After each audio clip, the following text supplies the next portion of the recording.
अस्सलाम वालेकुम स्टूडेंट्स। उम्मीद है आप सब लोग खैरियत से होंगे। आज का हमारा टॉपिक है वो है रिसर्च के बारे में कि हम रिसर्च टॉपिक किस तरह सेलेक्ट करेंगे, साइनॉप्सिस क्या है और थीसिस क्या है। इसके अलावा मैं आप लोगों को बताता चलूँ, जो लोग मेरे चैनल पर नए हैं वो इस चैनल को सब्सक्राइब करें और बेल आइकन को भी दबाएं ताकि इस तरह से मज़ीद एजुकेशनल वीडियोस आप लोगों को आसानी से मिल सके। स्टूडेंट्स, अगर आप रिसर्च के स्टूडेंट हो तो रिसर्च में सबसे पहले जो काम है वो है रिसर्च टॉपिक सेलेक्ट करना, और ये एक बहुत मुश्किल काम है क्योंकि ये हम पर खुद गुजरी है।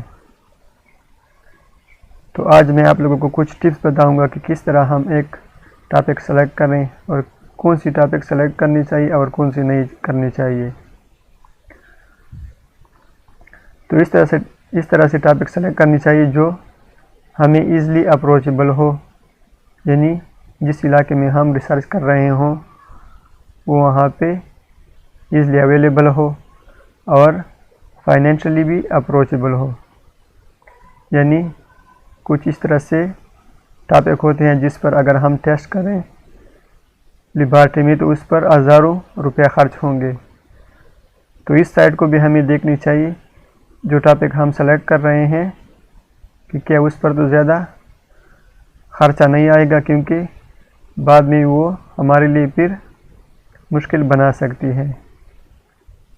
तो इस तरह से टॉपिक सेलेक्ट करनी चाहिए जो हमें हमारे इलाके में ईज़िली अप्रोचेबल हो, फाइनेंशियली भी हम उसे अफोर्ड कर सके और ईज़िली अवेलेबल हो हमें।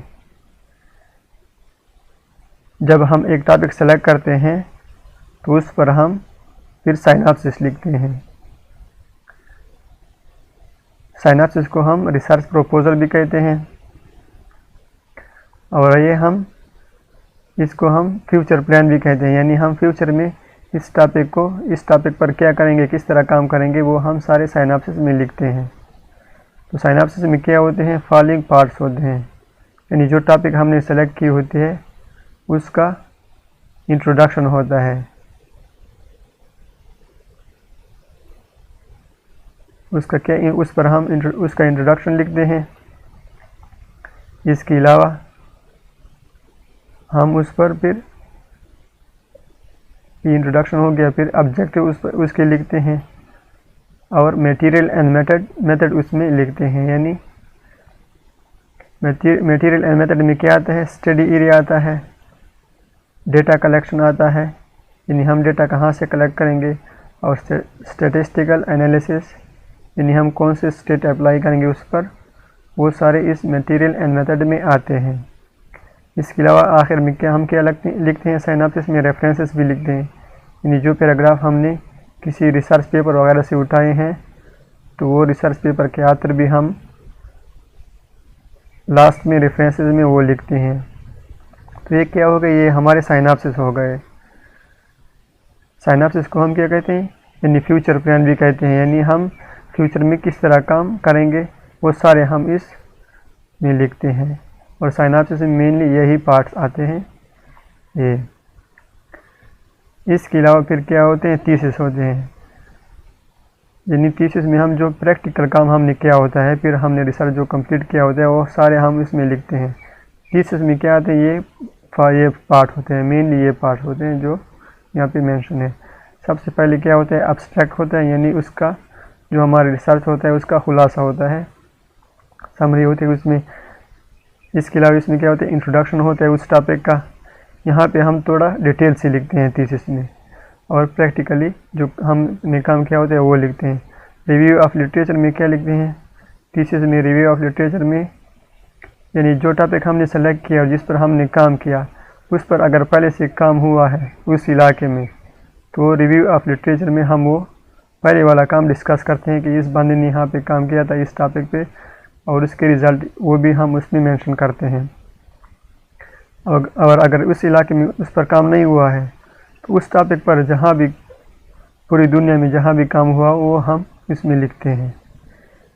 इसके अलावा मटेरियल एंड मेथड होते हैं, यानी हमने कौन से मेथड अप्लाई किए होते हैं वो सारे हम इसमें डिटेल से लिखते हैं, जो हमने प्रैक्टिकली काम किया होता है। इसके अलावा रिज़ल्ट भी पुट करते हैं, हमने जो रिज़ल्ट हमारे पास आया होता है वो भी हम थीसिस में लिखते हैं।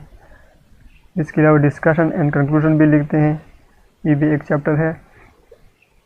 यानी हमारा जो रिसर्च होता है उसको हम दूसरे रिसर्च जो होते हैं उसके साथ कंपेयर करते हैं, और इसके अलावा हम कंक्लूजन भी उसका निकालते हैं। इसके अलावा क्या है, रिकमेंडेशन है, यानी हम लोगों के लिए क्या रिकमेंड करेंगे अपने रिसर्च से, वो भी हम इसमें लिखते हैं। और आखिर में रेफरेंसेस लिखते हैं। तो ये सारे जो है ये हम बहुत सी डिटेल से लिखते हैं थीसिस में। और साइनॉप्सिस में क्या होते हैं, साइनॉप्सिस में हम यानी फ्यूचर में हम साइनॉप्सिस लिखते हैं, फ्यूचर टेंस में लिखते हैं कि हम फ्यूचर में ये काम करेंगे, और यहाँ पर थोड़ा शॉर्ट लिखते हैं कि हम ये काम करेंगे। और इस थीसिस में हमने जो काम किया होता है वो लिख देते हैं कि हमने इस तरह काम किया, यानी पास्ट टेंस में लिखते हैं। और जो हमारे पास जो रिज़ल्ट आए होते हैं, कंक्लूजन आए होते हैं, वो हम इसमें लिखते हैं। तो ये था आज का हमारा टॉपिक।